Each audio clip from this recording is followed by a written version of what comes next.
From what I understand, there has been a deepening consideration of ISI in Bangladesh, right? The Yes. Pakistani situation is very all over the place. What's India's views there from a security standpoint? How would they counterbalance that? Do they need, I don't know, the US involvement? Would they try to leverage China to get Pakistan to? What are the options, the tools that they have there apart from economics? Or that's the primary one? Look, there's also a military tool, and remember, the relationship between the Bangladeshi military and the Indian military is very, very close. I think people keep discounting that the biggest player with the biggest stick in Bangladesh is the Bangladesh military. Linkages you're seeing between the ISI and Bangladesh are at the government level, which the Bangladeshi government's doing very deliberately. In Pakistan is, of course, very happy to fish in troubled waters. The institutional impulse of the Bangladeshi military is to depend on India for a whole load of maintenance, logistics, and things like that. This is the Global Gambit. Naturally, I have a slightly more, perhaps cautiously, but still optimistic capacity. I agree with you. Europe has been too complacent and dependent, and without shifting away from India for a second, I think what is interesting here is that this is causing such a revelation in European capitals about the loss of European security assurances and the sort of nuclear umbrella, right? We've had a lot of guests on recently about nuclear proliferation. I'm kind of curious for your perspective on where India sits in the broader nuclear dialogue. I'm not suddenly saying that India is going to become more proliferation of nuclear warheads, but there has always been a consideration of, Europe having a minimal deterrence policy versus other, and with China shifting away from this policy, some estimations I've read have said that they could have over 1,000 warheads by the end of the decade.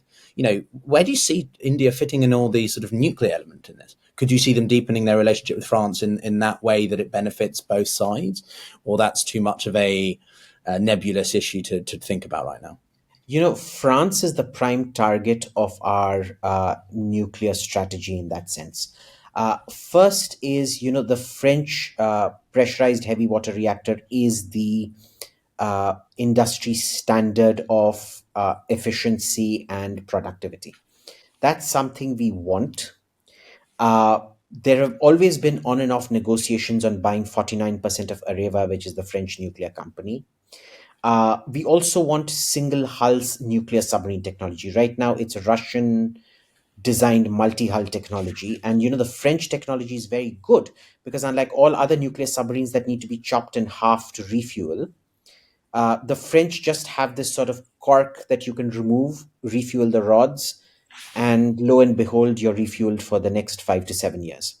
So that is the complementarity. So it's actually the French use civilian fuel in military reactors. It's the Right. exact same fuel used in both, and the reprocessing technology is exactly the same for both. It reduces cost. It's something we're looking at. Uh, India's trying to play it cool, but we all know that that's where it's going to go. So the nuclear cooperation between India and France, France has been very good to us in terms of looking the other way when we do nuclear modifications on our Mirage 2000s and Rafales. They're like, oh, is it that? Okay, don't tell us about it. We didn't see it. And they'll never put it down in the records. Everybody knows exactly what it is, right? Right. So France has actually been, if you ask an Indian military or government guy, who are your two most reliable international partners? It will not be Russia. It will not be America. The answer will usually be Israel or France. That's very interesting that Israel pops up in that regard as well. One last question about Europe, though. Economic speaking, you're talking about the debt issue, but as far as I can see, in a very perhaps idealistic scenario, though, if the European Union is to issue more debt, right, that could be potentially beneficial for markets. There are a lot of people who are worried about the volatility of the US economy, again, for better or for worse, about Trump's foreign policy. It hasn't done great things for confidence in the markets. And, some people reckon that if Europe could, again, very idealistically, get itself together, you could see the euro really being a bastion of reserve and competing more with the dollar if they can get their act together. Is that something that Delhi does not have a consideration for at all? And it's more just you're very bearish, completely bearish. Yeah, look, that the general mood in India is that Europe is one great open air museum. We don't think Europeans can get their act together. Uh, Hungary and Slovakia being the classic cases between Fico and Orban. Uh, Mm. in private, we have had so many conversations with the Europeans where we see huge, deep differences, even between Germany and France till the Ukraine invasion happened. And again, we know there are deep differences between Sweden and the other Baltic states, well, specifically the four: Poland, Latvia, Lithuania, Estonia. Extremely deep differences between them on how to deal with Russia and things like that.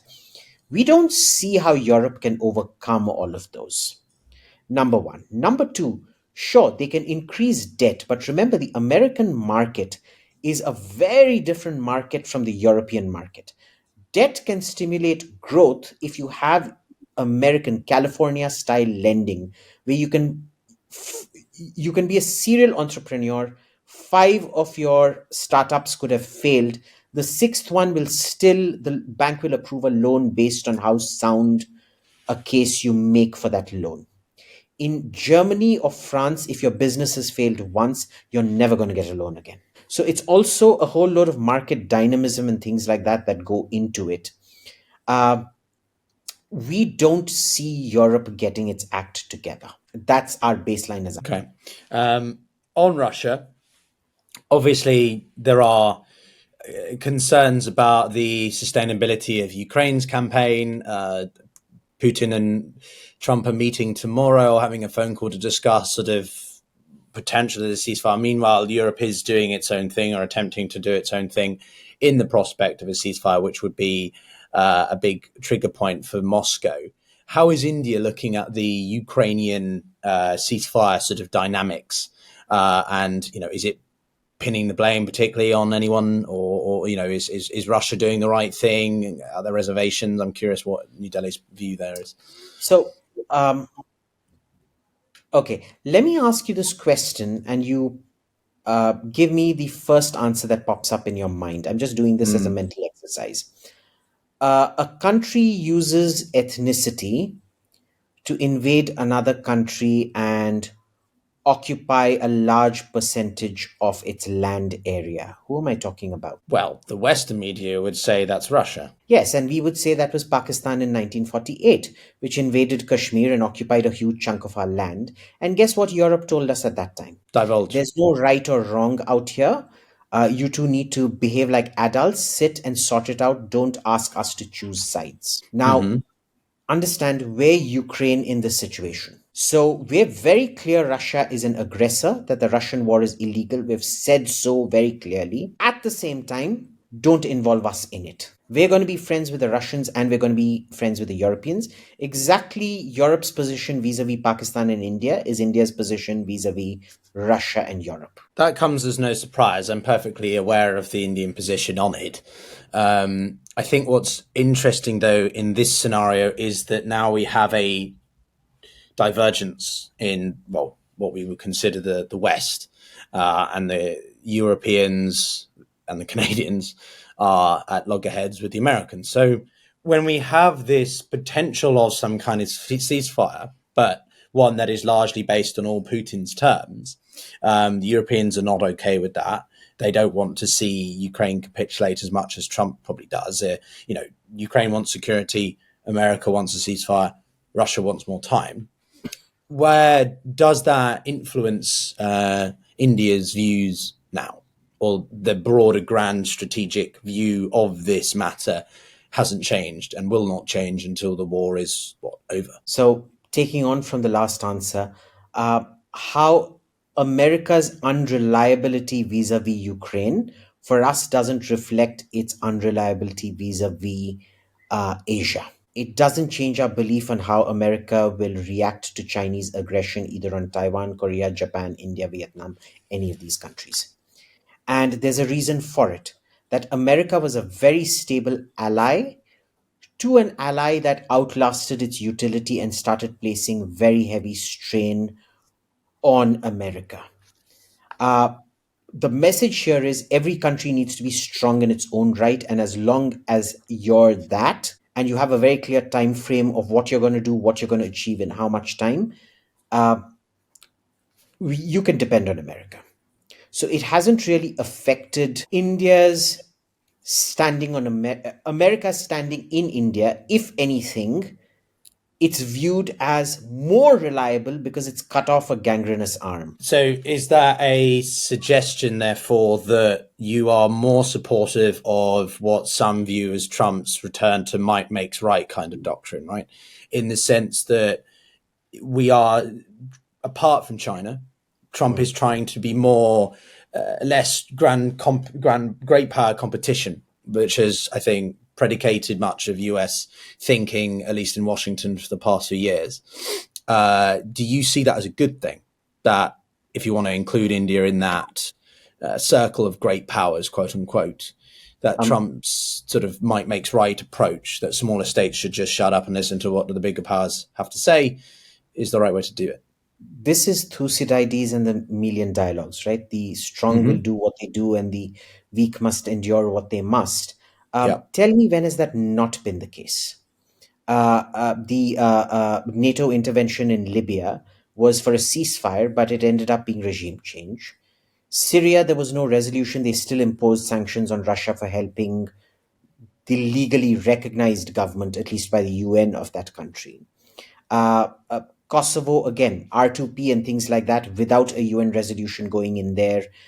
Serbia, Bosnia, same thing. Might has always been right.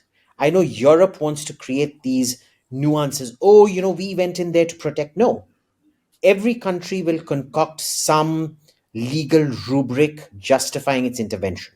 Either the rules apply to all or they apply to none. And as far as we're concerned, this is just an extension of what we saw prior to this. Might has always been right. It's not a Trumpian thing, it's a universal thing. So I agree with you to an extent, but therefore doesn't that make it a little bit awkward when the Americans are some of the ones that have always predicated the idea of treaties and such, but then they don't enforce them, and yet you agree with Trump's foreign policy? Like, But Biden has used sanctions, which you can say argue or not they're useful, but Trump is literally threatening military force to get what he wants against Panama, who have tried a foreign policy strategy of appeasement in the eyes of some. They've changed laws, they've rejected the Chinese advancements for ports or whatever. But Trump's still talking about annexing Panama Canal. Is that remember, this is Reagan sent the American military against Noriega when he ruled Panama. There was a literal American invasion of Panama under Ronald Reagan. You remember there was that little island, the Commonwealth Island, that Reagan invaded, and Margaret Thatcher was really upset about it. I forget the name now. It's one of those dots or semicolons somewhere in the middle of an ocean.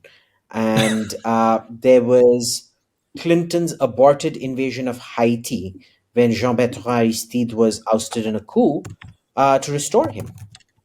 Now, if it's okay for Grenada? America to invade Grenada, that's it. Do you mean? Yeah. Okay. Yeah, Grenada. And look, Jean-Bertrand Aristide was ousted in a coup.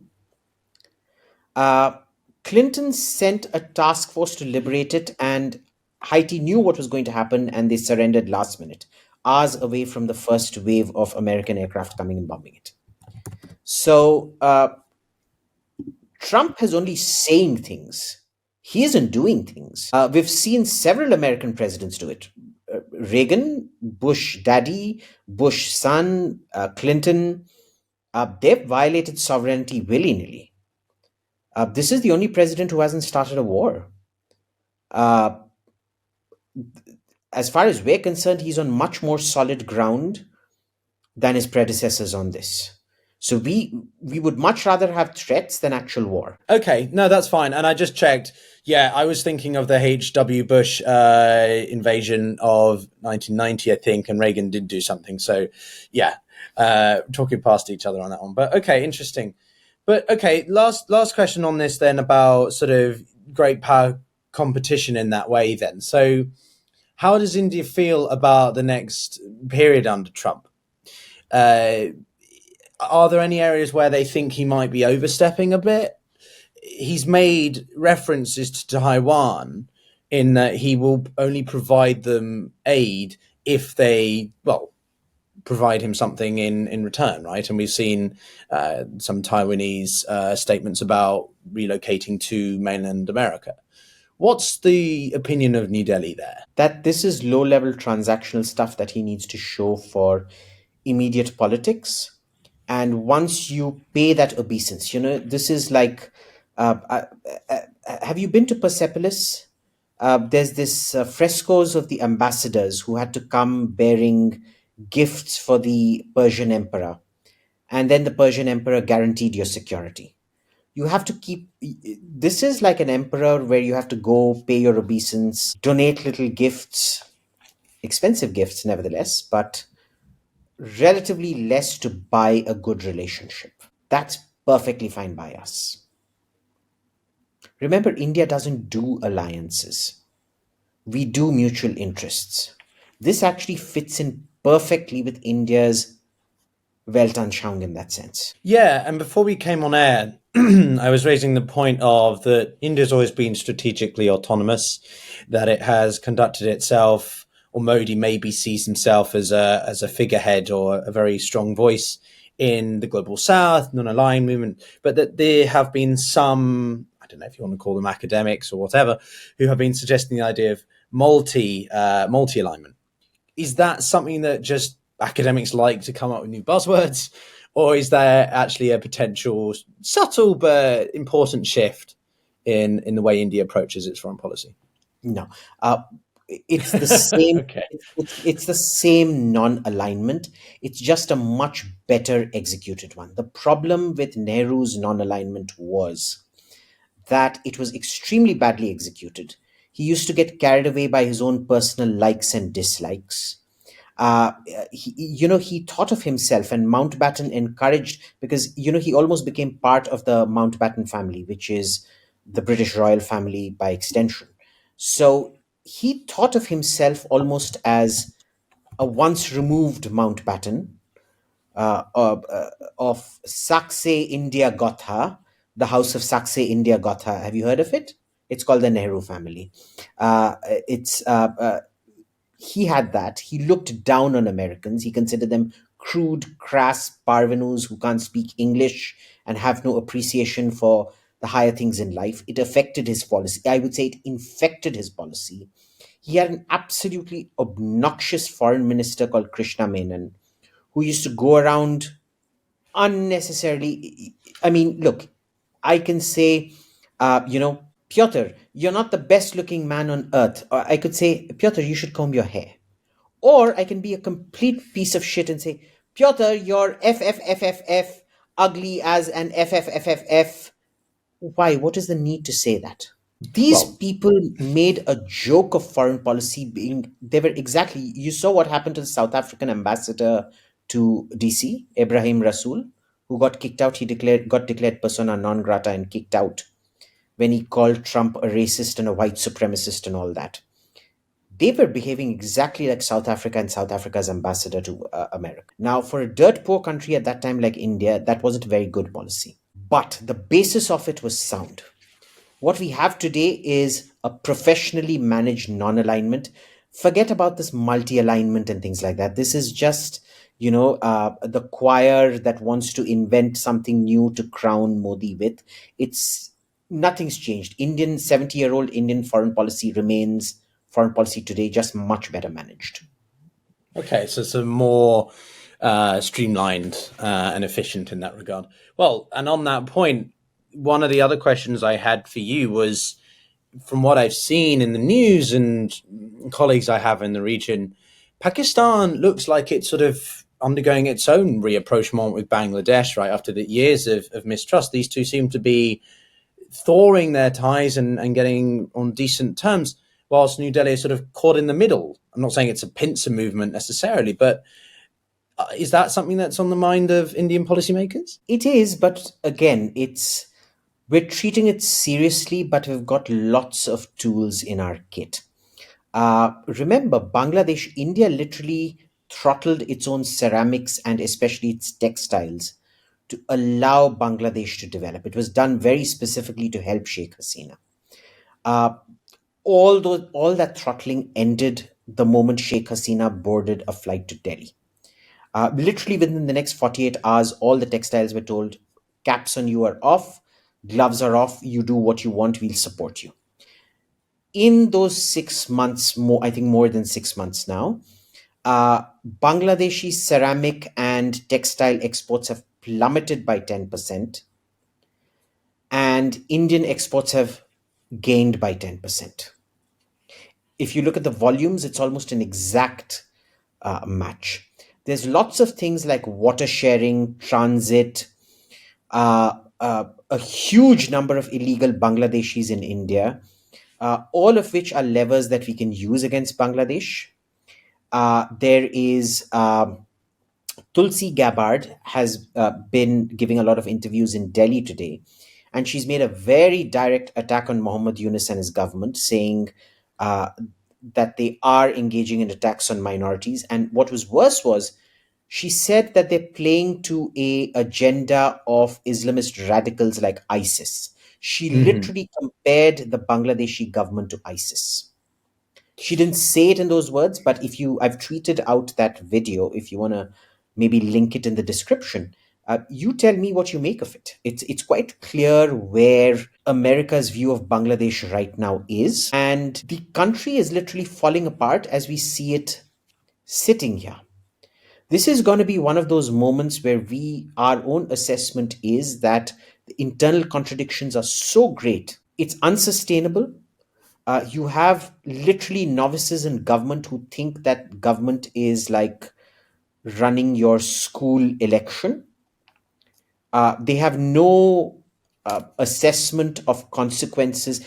They've never been held accountable for their actions because they've never been in government before, certainly not in a decision-making role.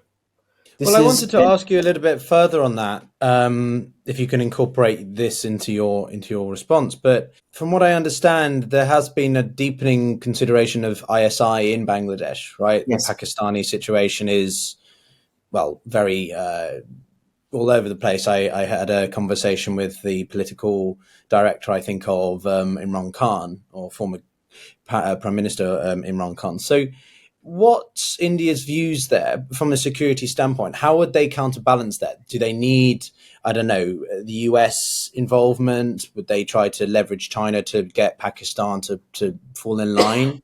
What are the options, the tools that they have there apart from economics, or that's the primary one? Look, there's also a military tool. And remember, the relationship between the Bangladeshi military and the Indian military is very, very close.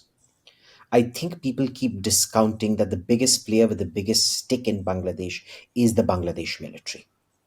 The linkages you're seeing between the ISI and Bangladesh are at the government level, which the Bangladeshi government's doing very deliberately. And Pakistan is, of course, very happy to fish in troubled waters. The institutional impulse of the Bangladeshi military is to depend on India for a whole load of maintenance, logistics, and things like that. The Rupur nuclear power plant, again, is run by Indian engineers and things like that. There's a whole load of things where the dependence on India militarily and in terms of energy is so great. And the military isn't well disposed towards this government. It just went along. They were very, very happy with Sheikh Hasina. I don't know if you've seen, not always for the right or good reasons. I don't know if you've seen this Al Jazeera documentary on how the previous army chief was swindling billions of dollars out of Bangladesh. And he got away scot-free. I had seen, I try to read as much non-Western news as possible. That video sounds familiar. Yes. So look, our biggest ally in Bangladesh is the Bangladesh military. And if you've noticed, the Bangladesh military has been growing increasingly shrill about what their government is doing. And there's a very good reason for it. As long as you have secularist or mildly Islamic governments, it's easy for the Bangladesh military to play politics. The moment you have somebody like the Jamaat-e-Islami, which wraps itself around in Islam, it becomes a military coup, becomes you're going against Islam. Now, in a country like Egypt, that's fine because Egypt's never really known democracy. It's been a military dictatorship for most of its existence. In Bangladesh, not so much. They don't want to be portrayed as, and this is essentially coming down to be military versus Islam. The military doesn't want that slide to happen. It doesn't want to. It wants to be an arbiter of politics. It doesn't want to become a Islam versus military binary. So, could you see a scenario where the Bangladeshi military, I don't know if topples the right word, but certainly puts a lot of pressure on this Bangladeshi government because they get too frustrated with the situation, and that is somewhat endorsed or even possibly supported by India? Well, India will turn a blind eye to it. The removal of Sheikh Hasina was completely illegal. It was done through street protests. They're refusing to hold elections. Now, technically, what a democratic government should be doing is hold elections. But they're saying they're not going to hold elections till the system is corrected. Guys, you're in power. What system needs to be corrected? Most of the trade unions there are Awami League, which is to say the deposed leaders' trade unions. The more and more production keeps shifting out of Bangladesh, you're creating a whole wellspring of economic distress, which will then manifest itself. This government is not serious about economics. It is not serious about security. They are bringing in the ISI precisely to instigate those Islamists within Bangladesh, because the army's own take is that this government is trying to wrap itself in Islam, which becomes a very dangerous proposition for the army. So, whatever this government's doing, it's doing it to itself. It's antagonizing the army. It's creating it's creating the conditions for its own downfall. They could have done this very easily, gotten democratic legitimacy by holding an election. Ask yourself, why aren't they doing that? How far would India be willing to go overtly in supporting some, I don't know, moves in Bangladesh if it meant it favoured India's I'll tell you the self-interest? exact statement verbatim that's going to come out of South Bloc. South Bloc is kind of like what, the Pentagon is used for the Department of Defense. South Bloc is what we use for our Ministry of External Affairs. Right. India stands by the people of Bangladesh in this difficult hour. The events are proceeding rapidly and in a regrettable direction. Our thoughts remain with the people of Bangladesh. And then we wash our hands and go kiss whoever's the new leader of Bangladesh. Okay. Very, very staunchly diplomatic communique. All right. It's Interesting scenario, I think, to Do consider. you remember, Pyotr? Do you remember? I am Tamil, which is the persecuted ethnic minority in Sri Lanka. Do you know the lengths India went to prevent Sri Lanka being censured at the UN Security Council and things like that?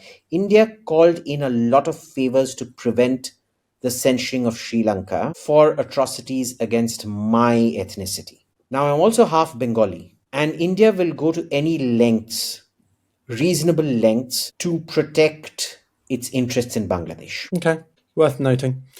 Last question I have for you is simply, what would you encourage people to focus on? As you know, why I enjoy having you on is because I like to diversify opinions. This is not, whilst I sound very British, a purely British or Western show. It is internationally orientated. And for my audience, which is increasingly diversified, what would you encourage them to look out for from India?